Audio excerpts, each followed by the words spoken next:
এই যে যেই কাউন্সিলর কথা বললেন, সে হাজিকে কেন মারছিল? ফয়সাল ফয়সাল কেন মারছিল? বললাম তো যে না রাজনীতি কি আছে বলছি না যে রাজনৈতিক দ্বন্দ্বটা আছে। এই তো বললাম তো আপনাকে, বললাম না যে ফয়সাল একটা ইয়ে আহ, একটা নতুন ধারার রাজনীতি গিয়ে শুরু করছিল। সেই তার বক্তৃতা সেবা শ্রবণের মাধ্যমে এই পতিত সরকারের বা নিষিদ্ধ ঘোষিত ছাত্রলীগ বা কার্যক্রম নিষিদ্ধ আওয়ামী লীগের বিভিন্ন সমালোচনামূলক বক্তব্য দিচ্ছিল। তারপরে তারা ক্ষুব্ধ হয়েছে ইয়ের ব্যাপার। এটা ধরেন চার্জশিট হয়ে গেছে, এখন উনি অভিযোগ দাখিল করে আদালত তাকে অভিযুক্ত করার পর আপনারা জানেন যে চার্জ গঠন হবে। চার্জ গঠন হওয়ার পর এই প্রক্রিয়া যাওয়ার পর তারপরে আমরা নিশ্চিত হওয়ার পর তারপরে হয়তো এই করেসপন্ডেন্স গুলো করবে, এটা রাষ্ট্রীয় অন্য সংস্থা করবে। আবার যদি আমাদেরকে বলে ইয়ের অনুযায়ী তাহলে আমরা আসামি উনি হয়তো ওনার প্লিটা নিতেই পারে। আমরা সেই সমস্ত ভিডিও বার্তা মানে পর্যালোচনা করেছি এবং করে যেটা দেখা যাচ্ছে যে এটা উনি বলতে পারে, উনি আসামি, উনি বিভিন্ন কথা বলতে পারে, কিন্তু আমাদের যে তদন্ত তথ্য প্রমাণ যেটা আমরা পেয়েছি এটা আমরা নিশ্চিত হয়ে আমরা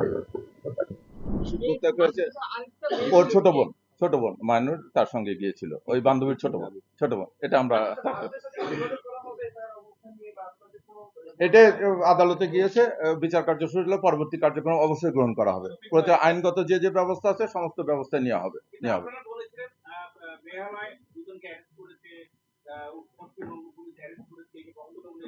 সবই সত্য। এখন এতে তো আমরা একটা রাষ্ট্রের ইয়ে নিয়ে আমরা বলতে চাচ্ছি না। আমরা আমাদের তদন্তে যেটুকু পেয়েছি সেটুকু নিয়ে আমরা